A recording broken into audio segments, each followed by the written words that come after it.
존경하는 구독자 여러분 반갑습니다. 천만입니다. 이른 아침인데 여러분들 또 오늘 하루도 여러분들에게 유익한 내용을 한번 전달을 해야겠다는 생각이 들었어요. 그래서 여러분들에게 한번 좀 뭔가 상식적인 그런 내용인데 좀 알아두면 나쁘진 않을 것 같아요. 나쁘지 않을 것 가지고 알게 되면은 여러분들 좀 도움이 될 수도 있을 겁니다. 오늘 한번 MSCI 관련된 그 이야기를 한번 해볼게요. 이게 이제 지수 변경이 조만간 하는데 과연 삼성의 주가에는 어떤 향방이 있을지도 궁금하고, 과연 이게 또 변경이 되면은 외국인들의 자금이 과연 유입이 폭발할 건지 아니면은 또 폭락할 건지 한번 상당히 궁금해지는 그런 일들이 벌어질 것 같아요. 매번 이렇게 뭔가 정기적으로 변경을 해요. 변경을 하는데 그 관련된 이야기를 여러분들에게 한번 잠시 한번 들려드릴게요. 일단은 그 세계 4대 지수라고 하면 될 거예요. 세계 4대 지수 중에 하나를 말아요. 이제 MSCI 지수를 이야기를 하는데, 주가 지수라는 게 그렇지 않습니까? 그 주식의 가격을 이제 지수화한 거죠. 쉽게 말해서 주식의 가격.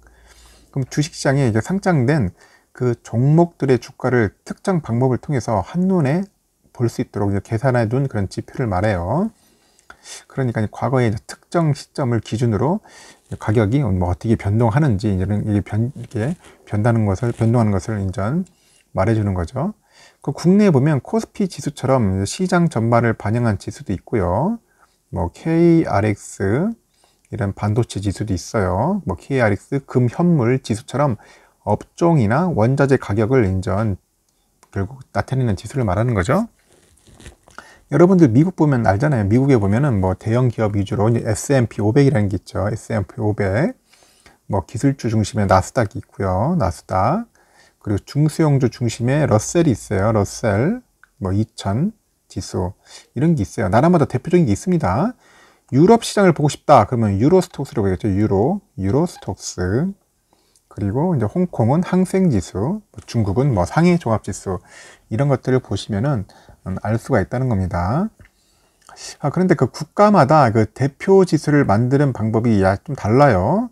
그 한국과 미국만 보더라도 코스피는 이제 상장된 주식 전체를 대상으로 해서 지수를 만들지만은 S&P 500 지수는 상위 500개입니다. 상위 500개 기업으로 한정했어요. 그마저도 대주주 지분이나 자사주처럼 시장에서 유통이 잘 안 되는 주식은 제외하고 이제 계산을 하는 겁니다. 계산을 하는 거니까 그렇게 알고 있으시면 될 것 같고요. 이제 주크롬이라는 그 자료를 참고를 해가지고 제가 한번 이야기를 드리려고 합니다. 이렇게 이제 산출 방법이 다르면 2개 이상의 국가에 투자할 때 이제 일관된 기준으로 삼을 만한 지표가 없어요. 그래서 이제 글로벌 단위로 글로벌 단위로 이제 주가 지수가 필요한데, 그래서 MSCI, 결국 이 MSCI가 이제 이 글로벌 주가 지수를 만드는 곳이에요.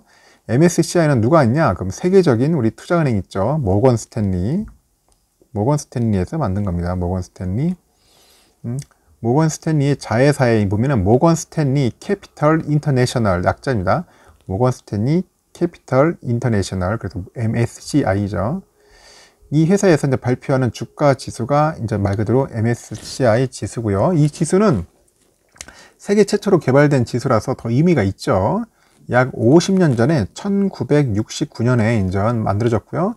미국계 펀드의 이제 95%가 이 지수를 따를 만큼 영향력이 이제 상당하다는 겁니다. 그래서 MSCI는 지역을 이제 구분해서 지수를 몇 가지 만들었어요. 세계 시장 지수, 이게 보면 나와있죠. 선진국 시장지수, 신흥시장지수, 프론티어 시장지수, 이런 식으로 해서 지수를 만들어 놓고, 한국 증시는 이머징 마켓, 결국 다시 말해서 신흥시장입니다. 신흥시장. 우리 한국은 이제 신흥시장이다. 코리아는. 이렇게 이해하면 될 것 같아요. 그래서 이 지수는 다른 지수들과 마찬가지로 펀드의 운용 성과를 평가할 때 쓰여요. 그래서 보통 펀드 매니저들은 이제 신흥시장에 투자하는 펀드를 3개월 동안 맡아서 운용한 다음에 그 다음에 10%의 수익률을 기록했다고 가정해 볼게요. 그러면 이 10%라는 숫자가 잘한 성적일까요? 아닐까요? 한번 잘 생각해 보세요. 그러면은 그 MSCI 신흥시장 지수가 고작 1% 상승하는 동안에 이제 결국 그 펀드가 10% 올랐다면은 결국 그 펀드 매니저는 이제 뛰어난 성과를 이제 기록했다고 볼 수 있는 거겠죠. 반대로 그 MSCI 시흥지수가 이제 30%딱 뛰었다. 뛰었는데 이제 펀드 수익률이 10%야. 그러면은 결국은 이 펀드 매니저는 별로 이제 실패한 거죠. 결국 수익률로 봤을 때. 그러면 누가 그 펀드 매니저 돈을 맡기려 하겠습니까? 그렇죠? 이제 그렇게 이제 평가를 할 수 있고요. 이제 개인 투자자 입장에서 이제 MSCI 지수가 또 중요한 또 다른 이유가 있다고 하는데, 바로 이제 외국인 자금이에요. 외국인 자금과 관련돼 있다. 최근에 ETF처럼 특정 지수를 추정하는 이제 패시브 펀드 시장이 커졌어요. 요즘 ETF 워낙 많이 하니까 거의 커졌는데 ETF가 커졌어요. 그래서 이제 MS 지수에 어떤 종목이 추가되면은 이 지수를 따르는 그 패시브 자금이 이제 들어온다는 점에서 이제 주가가 상승할 가능성이 높아진다는 거죠. 그래서 MSCI 한국 지수가 이제 결국 이제 주코노미라는 이런 게 있어요. 주코노미라는 이제 그 지수에 이제 편입됐다. 이렇게 예를 든다면은 그 MSCI 한국 지수랑 동일하게 움직이도록 설계된 이제 패시브 펀드들도 이 주코노미 주식을 사야 하는 거죠. 그러니까 사려는 사람이 많으면 이제 주가는 상승할 테고, 반대로 편출되면은 이제 패시브 펀드가 매도를 하면서 이제 주가 하락으로 인전 이어질 수 있다고 이제 보는 건 됩니다. 그렇게 이해하시면 될 것 같고요. 이제 결국 또 이제 어떤 종목이 MSCI 지수에 이제 들어오고 나가는지에서 시장이 주목할 수밖에 없어요. 그 MSCI는 1년에 보면은 2월하고요, 이제 5월, 8월, 11월 총 4번의 정기 변경을 해요. 정기 변경 2, 5, 8, 11일 4번의 정기 변경을 하고, 그 중에 2월과 8월이 이제 분기 변경이에요. 2월과 8월은 분기다. 분기 변경. 2월과 8월은. 그리고 5월과 11월은 이제 반기 변경이죠. 반기 변경은 5월과 11월. 이렇게 이제 구분해서 하는데, 이때 반기 변경 때 구성 종목이 더 많이 바뀌는 경향이 있다고 하더라고요.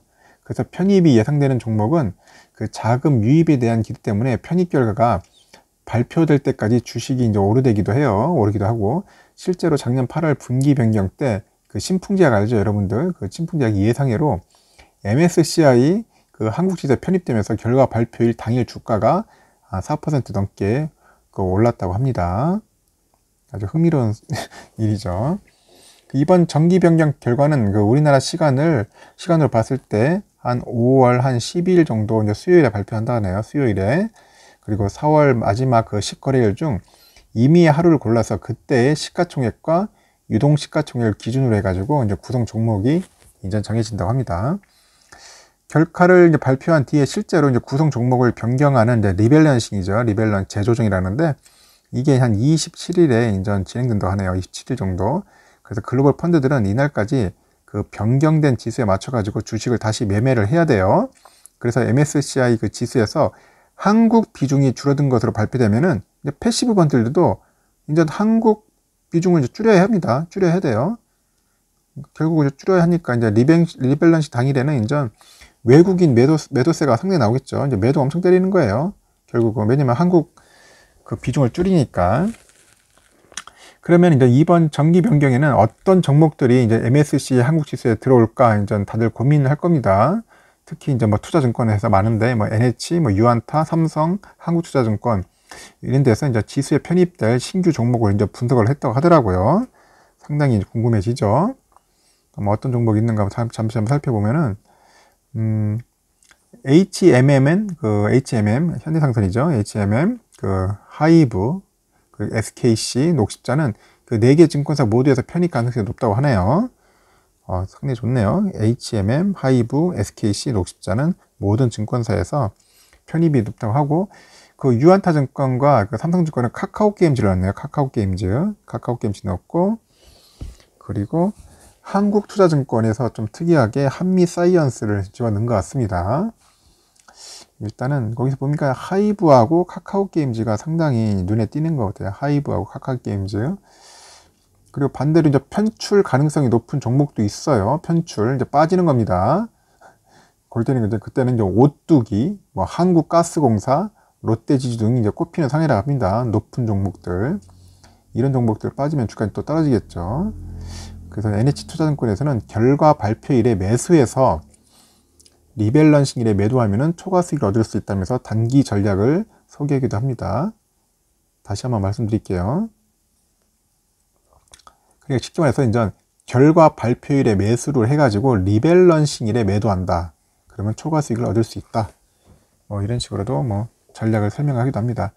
일단은 결과는 이제 우리나라 시간으로 이제 12일 새벽이에요. 12일 새벽에 MSCI 공식 홈페이지가 있어요. MSCI 공식 홈페이지 발표될 예정이라 합니다. 그 MSCI 공식 홈페이지에서 인덱스 리뷰를 확인합니다. 인덱스 리뷰가 있어요. 인덱스 리뷰. 여기서 이제 확인하시거나 오전장 시작 전에 기사를 통해서 확인해도 좋다고 합니다. 일단은 외국인 자금의 흐름을 예상할 수 있는 MSCI 정기 변경, 특히 주린이 여러분들도 한번 잘 참고해서 하면 좋을 것 같아요. MSCI라는 게 이런 게 있구나 하는 것을 이제 알아보는 시간을 가진 겁니다. 근데 제가 볼 때는 이때 뭐 외국인 자금이 들어오지만 삼성전자에는 크게 뭐 영향은 없을 것 같아요. 제가 볼 때는 크게 영향은 없을 것 같고, 특히 이제 뭐 편입되는 종목들, 편출되는 종목들에 대해서 한번 신경을 써야 할 것 같고, 삼성전자는 워낙 뭐 거대한 종목이고 삼성전자를 뭐 묶어줘서 난리죠. 삼성전자를 굳이 뭐 팔아야 할 것도 없고, 그냥 저는 지금 흐름과 비슷하게 가지 않겠는가 하는 생각이 듭니다. 이제 삼성전자도 이제 모아야 할 시기가 돼가 왔어요. 우리 특히 외인들도 더 이상 이제 팔기도 좀 그럴 겁니다. 지금 왜냐면은 그동안에 보유분이 있는데 지금 많이 팔아가지고 이제 또 채워야 할 시기가 왔어요. 그동안에 계속 매도하다 보니까 우리 개인 투자자들이 너무 많이 사버린 거야. 결국 우리 개인 투자 안 팔고 제가 볼 때는 거의 장투하시는 분들이 많은 것 같아요. 많은 것 같아서 외국인들 입장에서는 어떻게 보면 좀 난감할 겁니다. 뭐 가격을 더 후려쳐가지고 이게 또 폭락을 시켜가지고 이렇게 줍줍할 수 있는 것도 아니잖아요. 그때 공매도 될 것도 아니고 뭐 이러지도 못하고 저러지도 못하는 상황.